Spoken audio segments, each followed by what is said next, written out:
Bienvenue sur Africa 24 pour cette émission spéciale consacrée au procès de Laurent Gbagbo et de Charles Blé Goudé devant la Cour pénale internationale.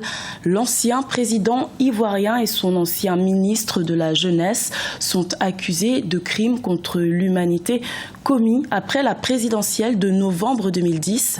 Africa 24 vous propose de suivre les audiences de ce procès. Je vous demande de bien vouloir répondre clairement et lentement, de manière à ce que nous puissions tous comprendre, et plus particulièrement les interprètes. Je donne la parole maintenant à Madame Naouri, qui va poursuivre son interrogatoire.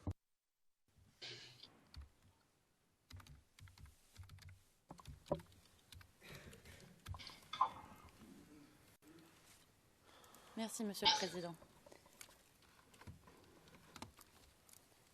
Bonjour, Monsieur le témoin.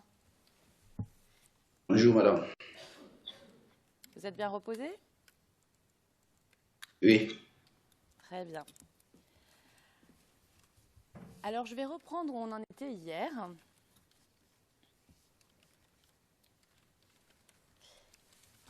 Et vous nous disiez qu'après avoir marché 1 heure,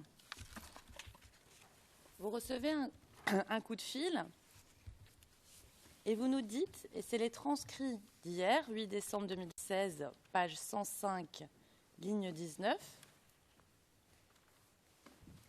si elle est restée seule, ce n'est pas parce que je les ai laissés là, comme ça, je suis partie. Genre, j'ai pris quelques bagages qui étaient à sa main, plus que moi-même, je me suis dépêchée et je suis revenue prendre quelques-uns. Je l'ai accompagné à la maison, après avoir les accompagnés à la maison, que moi je suis sortie maintenant pour aller voir où est-ce que mon frère est tombé. Fin de citation. Ma question, c'est après avoir fait ça, quel trajet empruntez-vous de votre maison pour aller rejoindre votre frère ?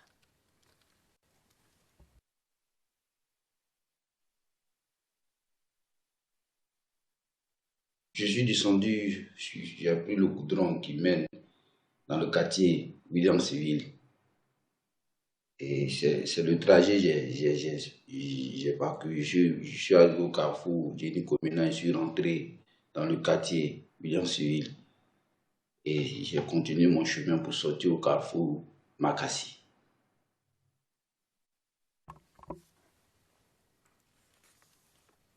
D'accord. Et combien... Est-ce que vous avez croisé des gens sur votre trajet? Oui. Quand je suis arrivé au carrefour Jenny Komena, même, on ne pouvait pas passer parce que les manifestants étaient déjà là. Monsieur le témoin. Oui. Ma question, je vais la préciser, c'est est-ce que vous avez rencontré des gens de chez vous à Jenny Kobenan? Oui. Est-ce qu'il y avait des manifestants?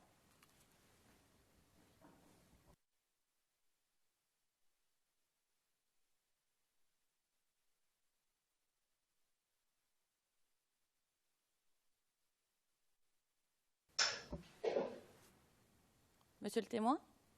Oui. Est-ce qu'il y avait des manifestants de chez vous à Jenny Kobenan? Est-ce que vous avez croisé des manifestants? Oui. Combien? À peu près.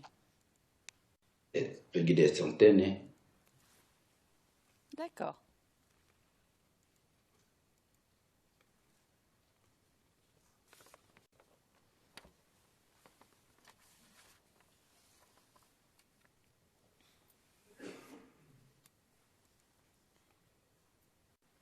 Et combien de temps avez-vous mis entre chez vous et Jenny Kobenan? De chez moi à Jenny Komena, une dizaine de minutes, hein, puisque je me dépêchais.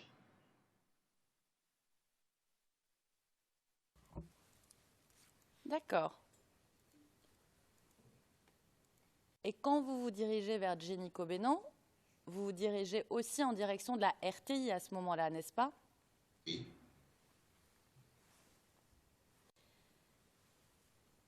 Pourquoi ne pas être passé par le nord du cimetière de Williamsville pour aller à Makassi? Ça aurait été plus court, n'est-ce pas? Au cimetière, cela, non, non. Padjini Komena était encore plus, dans le quartier, était encore plus court que par rapport au cimetière.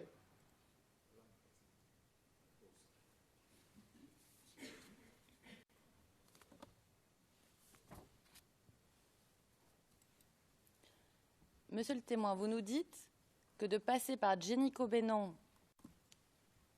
pardon, je vais reformuler, de passer de chez vous en passant par Génico Bénon pour aller à Makassi, c'était la voie la plus courte. Est-ce que j'ai bien compris? Oui.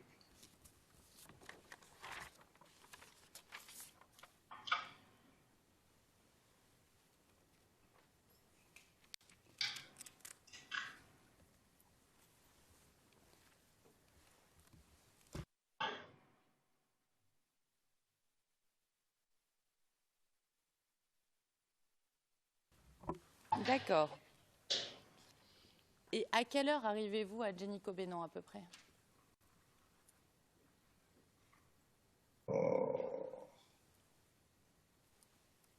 9h, 10h par là. D'accord. Et qu'est-ce que vous voyez au carrefour Génico Bénon? Au carrefour Génico Bénon, j'ai vu des corps habillés qui étaient habillés en noir. D'accord. Qui essayaient de couper la route devant les manifestants. Combien étaient-ils ces corps habillés, selon vous? Plusieurs corps habillés.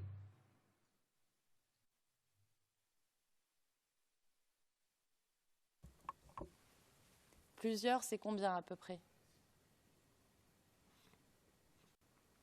Ouais.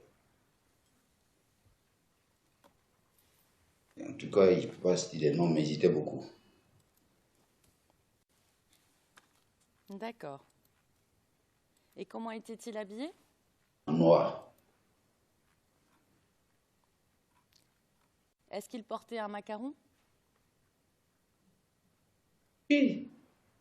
De quelle couleur? Macaron de la CRS. Est-ce que vous pouvez nous dire à quoi ça ressemble?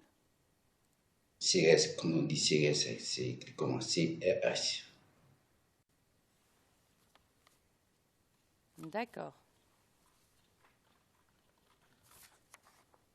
Et vous nous dites que vous voyez des manifestants aussi, c'est bien ça? Oui. Combien à peu près? Plusieurs manifestants. Parce qu'eux, ils partaient vers la RTI. Moi, je voulais monter vers Génico Bénon pour aller voir le corps de mon frère. Donc, j'étais parmi les manifestants. On est au carrefour ici, hein, monsieur le Carrefour témoin. Génico Bénon, oui. D'accord.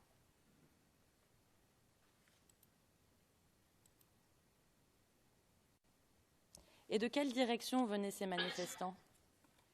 Ils venaient d'Abobo. D'autres descendaient par Carrefour Génico Bénon aussi pour descendre.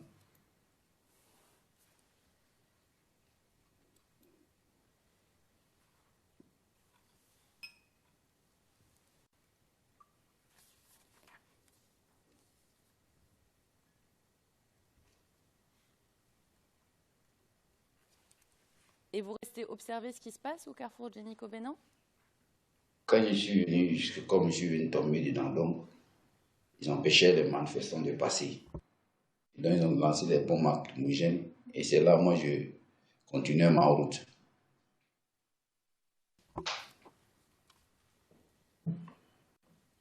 Est-ce que vous avez reçu du gaz lacrymogène, monsieur le témoin?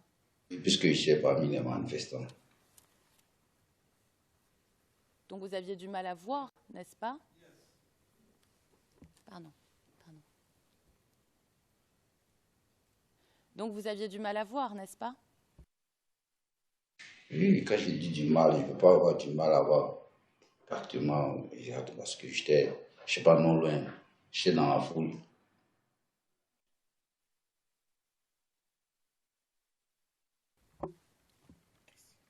Est-ce que vous avez reçu des gaz lacrymogènes, monsieur le témoin?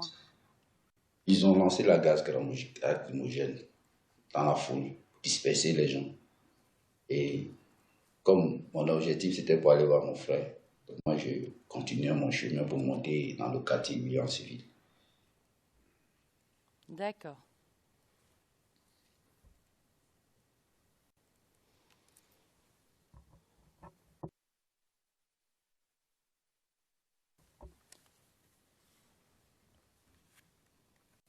Et quand vous voyez cette scène, vous mettez à l'abri ou vous continuez votre chemin? Oui, je vais où je veux. Je me mets à l'abri et puis je compte et tiens compte de ce qui se passe et puis je continue mon chemin.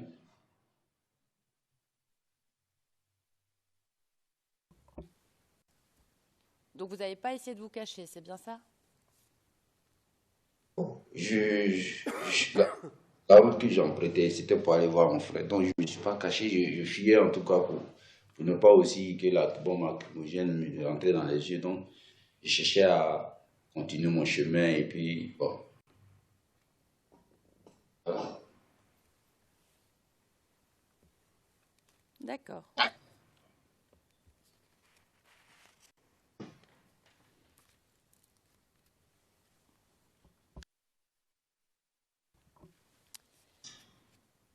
Et quand vous arrivez à Williamsville, quel chemin empruntez-vous? Quand je rentre dans le quartier William Civil, je n'ai pas passé par le goudron. Je suis rentré dans le quartier pour sortir à Makassi. Et quand je suis rentré dans le quartier, j'ai croisé au moins 2 CRS encore qui étaient dans le quartier. Il y a un qui m'a demandé, lui là, il est quitté où? Il y a un qui était visage couvert, un qui n'était pas visage, qui n'avait pas fermé son visage. Donc je continue, ils m'ont arrêté. L'autre dit voilà un manifestant. J'ai dit non, moi je ne suis pas un manifestant. Monsieur le témoin. Oui. Je vous interromps parce que tout ça, c'est en effet dans votre déclaration et ce n'était pas tout à fait ma question, d'accord? Donc j'essaye d'aller rapidement pour pas, comme le président l'a dit, pour ne pas passer trop de temps ce matin. Donc essayez de bien répondre aux questions que je vous pose. Oui, je réponds bien. D'accord. Vous nous avez expliqué que vous êtes passé par les petites routes. Est-ce que vous rencontrez des manifestants à ce moment-là? Non. Et combien de temps avez-vous mis pour arriver au carrefour Makassi? Bon, le temps, moi, je ne l'ai pas calculé, mais en tout cas, je suis arrivé un peu vite. Et quand vous arrivez à Makassi, est-ce que vous voyez des forces de l'ordre? Bon, quand je suis arrivé à Makassi, il y avait plus de forces de l'ordre.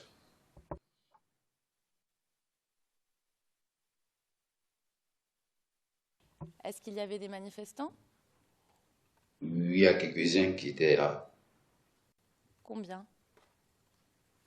Bon, on pouvait les compter, mais je ne peux pas dire combien de personnes, mais d'autres étaient là pour voir que les corps qui sont tombés, qui regardaient les corps qui sont tombés. Je ne peux pas les citer, en tout cas. D'accord.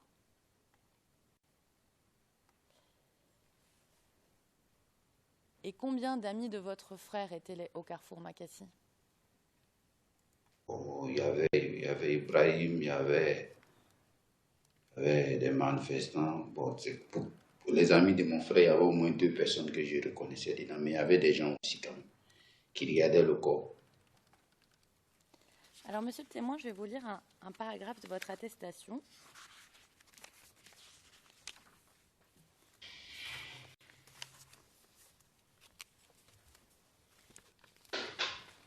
Et c'est le paragraphe 43. Et vous dites: Bamba m'a dit que quand les CRS sont arrivés,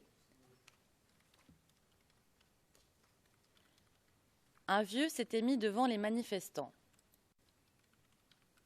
Le vieux était âgé et il voulait protéger les manifestants. Ils m'ont dit que c'était un vieux d'Adjamé. On disait qu'il avait une puissance contre les balles. Il n'était pas armé, mais il avait la queue de bœuf. On s'en sert pour les danses et les marches. Bamba a dit que mon frère avec d'autres est passé devant ce vieux et c'est là que les CRS ont tiré. Fin de citation. Est-ce que Bamba... Excuse me, just my brother, not his brother, I would say. Thank you.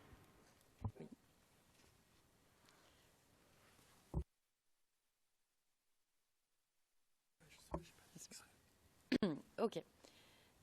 Alors, ma question, monsieur le témoin, c'est est-ce que Bamba ou votre frère, ou Ibrahim, connaissait le vieux qui s'est mis devant les manifestants? Non. Non. J'attends 5 secondes. J'ai dit non. Alors, comment savait-il qu'il venait d'Adjamé?